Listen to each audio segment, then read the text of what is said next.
또 다른 세상을 보기 위한 자문자답의 생활화.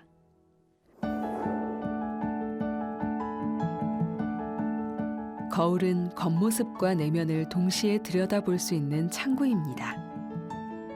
하지만 거울을 통해 내면을 본다는 것은 쉬운 게 아닙니다. 겉모습은 눈에 쉽게 보이지만 내면은 눈에 보이지 않기 때문입니다. 눈에 보이지 않는 것을 본다는 것, 어찌 보면 불가능한 일일지도 모릅니다. 허나 지혜로운 현자들은 감춰져 있는 것을 보는 사람들입니다. 그로 인해 세상의 이치를 깨닫고 보다 나은 해법을 제시할 수 있는 거죠. 따라서 풍요로운 세상에서 살고자 한다면 보이지 않는 것을 볼 수 있는 눈을 가져야 합니다.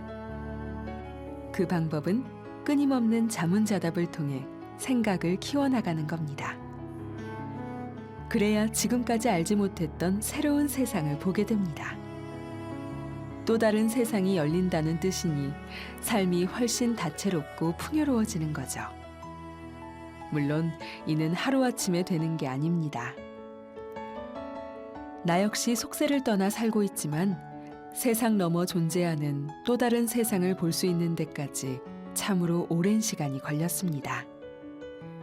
물론 그렇다고 하여 고뇌가 없다는 것은 아닙니다. 지금도 여전히 사사로운 일에 흔들리니까요. 다만 내면을 성찰하기 위해 노력한 결과 그 사실을 알아차릴 수 있게 된 겁니다. 내가 무엇을 해야 하는지, 무엇을 하지 말아야 하는지 비교적 객관적으로 판단할 수 있게 된 거죠. 덕분에 하루하루가 풍요롭습니다. 여러분도 풍요로운 하루를 보내고 싶다면 이제부터 자문자답을 생활해 보세요. 분명 하루가 달라지는 것을 느끼게 될 겁니다.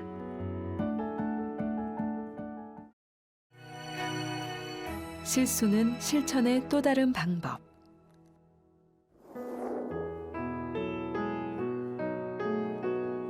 도전에 앞서 실수나 실패를 두려워해서는 안 된다. 미국의 선교사인 로버트 슐러의 명언입니다. 사실 누구나 알고 있는 말입니다. 그래서 그 안에 담긴 의미를 종종 잊어버립니다. 알면서도 실천하지 않는 이유입니다. 즉, 꿈을 이루기 위해서는 무조건 도전해야 합니다.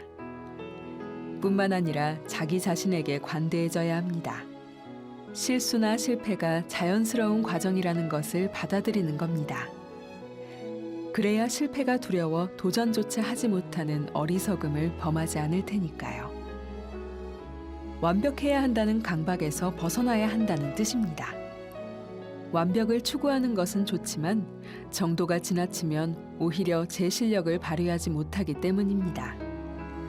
왜냐하면 완벽주의자들은 성공이 아닌 실수에 연연합니다. 실수할지도 모른다는 두려움에 사로잡혀 있으니까요. 물론 나 역시 지난날에는 실수와 실패가 두려웠습니다. 그로 인해 말과 행동을 함에 있어 움츠러들기도 했습니다.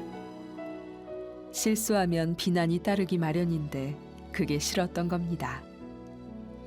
이제와 생각해보면 자신감이 없었던 거죠. 또는 타인의 시선을 지나치게 의식한 것입니다. 만일 그때 실수와 실패를 두려워하지 않았다면 어땠을까 생각해 봅니다. 분명 지금보다 훨씬 더 많은 도전을 했을 겁니다. 허나 괜찮습니다. 지금부터 도전해도 시간은 충분하니까요. 그러니 여러분도 생각이 떠오르면 주저하지 말고 도전하세요. 실수하면 어떻습니까? 실패해도 괜찮습니다. 그렇게 완성해 나가는 것이 인생이니까요. 덧붙여 워런 베니스 교수의 명언, 실수는 실천의 또 다른 방법일 뿐이다는 말을 전합니다.